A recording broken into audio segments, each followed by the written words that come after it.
There's something very human about the desire to want to soar. I have a 3-year-old son, and the first time he saw a plane, he looked up in the sky, he stared at it, and he was just amazed by it.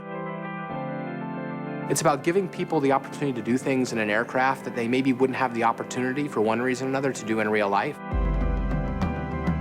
People tell us that, oh, I could never do that. I don't know how to fly an airplane. We show you can.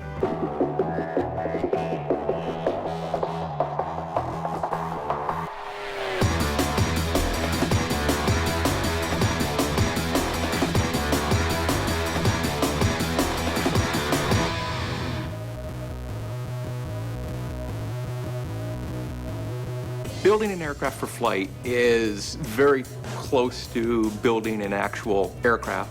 We can take 700 to 800 photos of just the exterior alone, and then another 400 to 500 photos of the interior. The most important thing for me, for the end user, is to be able to nail the visuals. Make sure the aircraft feel as realistic as possible.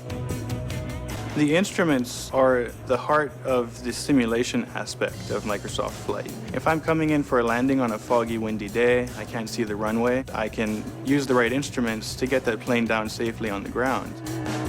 We've got our roots in Flight Simulator. We want to pull parts of that legacy forward. And if the cockpit isn't for you, you can still have a great experience flying the plane from the outside. The sounds of the aircraft model in particular are taken from that actual aircraft. The switches, any motors, anything that's idiosyncratic to that aircraft.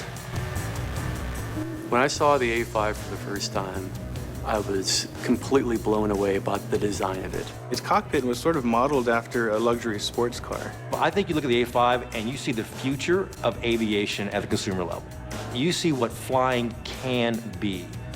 The Icon A5 was a perfect match for our vision. It's the airplane players are first introduced to during the free experience. There's no one else out there we'd rather partner with than Microsoft to try to bring aviation to the consumer and bring it in a fun, exciting, visceral, dynamic way. The level of attention to detail that Microsoft gave to this project absolutely stunned us. We work very closely with Microsoft to make sure that every detail that's in the game is representative of the actual airplane. Icon was able to provide us CAD drawings. It gave us a model that was definitely more accurate. We went to their facility in Tehachapi, California. Put the aircraft down, put the mics up, start recording it. We run it through its RPM paces. We apply the appropriate decals, we apply the chrome, we apply the rubber for the tire, everything that makes it feel like a real aircraft. They created basically a virtual game for us that we were allowed to then play. And then by playing and actually flying the airplane, we were then able to give detailed feedback. And that's how we were able to get the A5 in flight to be so similar to how the A5 flies in real life. The best thing about Microsoft Flight to me is the focus on the experience of flying, not about the act of operating an airplane. That's a fundamental shift.